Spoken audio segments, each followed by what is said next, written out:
Bonjour, chers amis, Louis au micro vous retrouve pour une autre vie.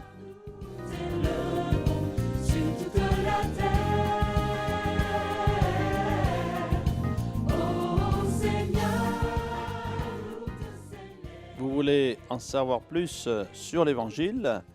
Alors, écoutez ce message. L'Évangile, puissance de Dieu. Un homme et sa famille vont aussi expérimenter la puissance de Dieu.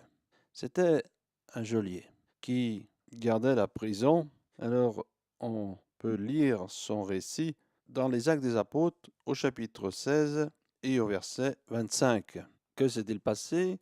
Paul et Silas, à cause du témoignage de leur foi, se sont retrouvés en prison, le cep aux pieds. Et malgré les coups qu'ils ont reçus, ils chantent des cantiques et ils prient les louanges de Dieu. Témoignage de foi.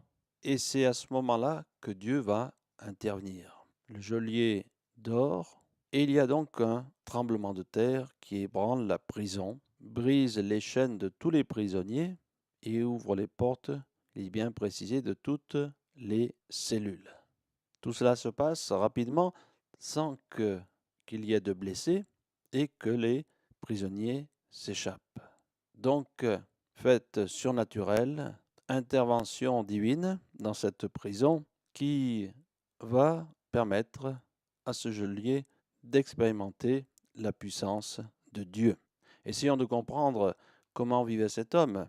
Généralement, du temps de l'Empire romain, les geôliers avaient la responsabilité d'une prison après avoir fait des années la guerre en étant des soldats. Donc ils avaient déjà, en prenant les charges d'une prison, le cœur endurci, en ayant vu tous ces massacres, ces morts, ils devenaient insensibles, insensibles aux autres, insensibles à Dieu. Et c'est l'image aussi de notre pauvre monde, cet endurcissement du cœur. Les hommes, les femmes, notre génération et même la jeunesse se referme sur elle-même. Elle devient méchante, cruelle, blasphématoire, rejetant tout ce qui vient de Dieu, ne pouvant supporter le nom de Dieu. Ce geôlier était dans ce lot. Il était un païen endurci lorsque ces événements se sont produits. Par ce bruit et ce fracas, ce tremblement, cette secousse, cet homme s'est réveillé en sursaut. Et cet homme a eu une grande peur. Il a eu comme un choc.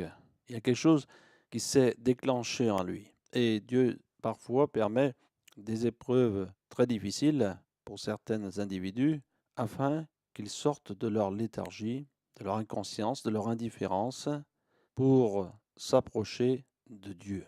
Notre monde de consommation, de gadgets, de loisirs, d'Internet, de voyages, a tout pour distraire les individus et ainsi les empêcher de chercher vraiment le Seigneur. Disons en termes plus forts, c'est comme s'il avait reçu un électrochoc. C'est étonnant sa réaction.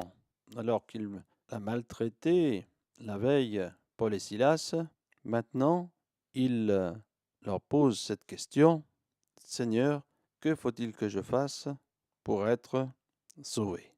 Ce tremblement de terre lui a mis une pensée dans le cœur, c'est qu'il était perdu. Et après tout, peut-être pensait-il qu'il y aurait d'autres tremblements de terre et qu'il allait périr. Il a réalisé sa situation. Une grâce de Dieu lorsqu'on comprend qu'on est des pécheurs, qu'on est perdu, sans le pardon et la vie éternelle du Seigneur. Que faut-il faire? Et Paul et Silas vont parler de la bonne nouvelle. Crois au Seigneur Jésus et tu seras sauvé, toi et ta famille. C'est tout simple. Ce que Dieu veut nous faire comprendre et nous conduire, c'est que nous devons réaliser que nous sommes des pécheurs et que de tout notre cœur, nous devons accepter le Christ. Croire, c'est adhérer fortement, non pas une croyance intellectuelle qui ne change rien. Croire ici est dit dans le sens de donner sa vie, son cœur, adhérer au Christ. Disons le mot, être partisan du Christ. Ce que le Seigneur désire, c'est que nous soyons engagés dans la foi. Non pas de simples auditeurs de sermons religieux, mais engagés de tout notre cœur auprès du Seigneur en étant ses disciples.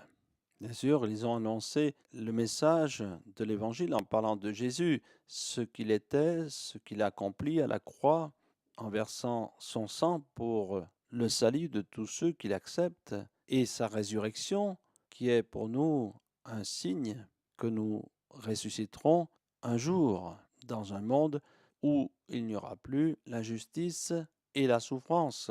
Quel est votre obstacle pour permettre à Dieu vous pardonne, transforme votre vie et vous accorde la vie éternelle? Sûrement que l'obstacle, ce n'est pas les autres, contrairement à ce que l'on entend de ci, de là, ce n'est pas la faute à la société si on n'accepte pas Dieu ni les injustices qui sont dans le monde. L'obstacle premier, c'est l'orgueil, l'égoïsme, l'égocentrisme. Voilà ce qu'il faut vaincre, qu'il faut laisser pour permettre que la puissance de Dieu transforme les cœurs, les corps et les vies. Dieu pardonne, il sauve, il guérit, il purifie, il donne une voie nouvelle, des horizons nouveaux. Voulez-vous accepter que le Christ change votre vie? Alors, je vais terminer ce message par un conseil. Dorénavant, laissez tomber les préjugés, les idées reçues concernant la Bible, le message de l'Évangile, la personne du Christ, et lisez la Bible, particulièrement le Nouveau Testament, en croyant que cette parole est une parole de vérité et qu'elle a le pouvoir de vous conduire au salut et à la vie éternelle en découvrant pleinement la personne du Christ, le Sauveur, qui sera bientôt pour vous, je l'espère, votre Seigneur. Notre émission prend fin. Au revoir à toutes et à tous. Que Dieu vous bénisse.